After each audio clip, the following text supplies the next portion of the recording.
That the main change in the prison population that's occurred since 2019 is the number of people who are held on remand. So in 2019, before the pandemic began, there were 9,000 people on remand. Today, there's 15,000 people. That's a 6,000 increase out of a prison population that's something like 80,000 people.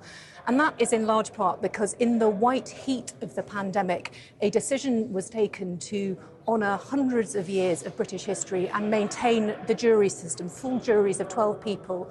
And I think anyone watching can recall how incredibly difficult it would have been to progress criminal trials and juries of 12 during that period. But just one other thing I would say, Krish, because I was for several years a member of the Justice Select Committee.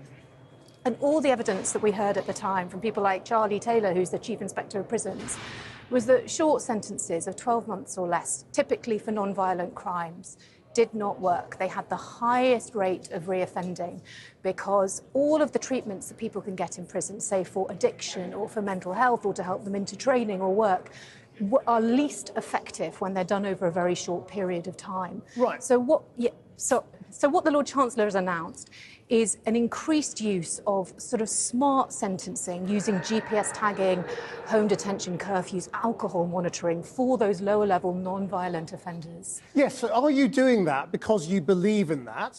And it's quite a sort of a liberal approach to sentencing, not unlike something Ken Clarke suggested years ago, or just because you've run out of space and you've got no choice? Well, look, I'm not a member of the government. Is it temporary or permanent? Well, I understand it to be permanent. And by the way, you're quite right to mention Ken Clarke, and also David Gauke came up with the same policy when he was Justice Secretary. That was before I was elected to Parliament. But actually, I think it is always wrong to characterise it as a liberal approach. I think it is the right approach to sentencing. If you look at the reoffending rate of people who serve 12 months or less in prison, 50% of them go on to reoffend within 12 months of leaving prison.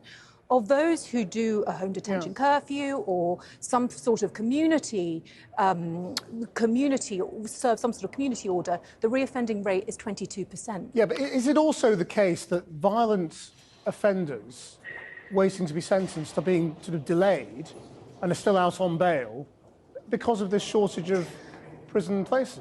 That's how many of them are there? That's not true. And the decisions around when a sentencing hearing takes place and how that's handled is a decision for the judiciary. It's something that politicians have no involvement in, and that's as it should be. I want to also ask you about Peter Bone, who is facing possible recall and suspension over historic allegations. Are you shocked that these allegations were made to the Conservative Party years and years ago?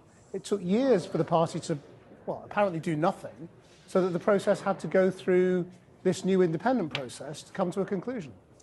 So, Krish, I'm going to be honest. All I know about this is what I read on Twitter today. Am I shocked? Yes, I'm shocked and actually quite disgusted by what I've read. And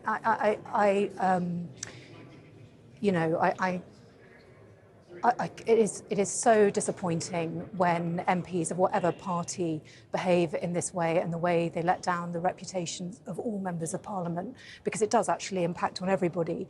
But I don't know anything about the history to this or the involvement of the independent panel. All I know is that typically any issue involving sexual misconduct or bullying is dealt with separately by the independent panel. I've sat on the Standards Committee myself and on the Privileges Committee, and that was always the case. Yeah. So I'm not surprised that the final resolution and the conclusion was dealt with through that channel.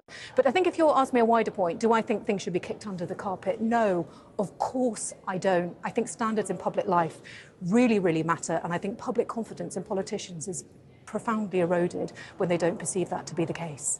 Laura Farris, thank you very much. Thank you.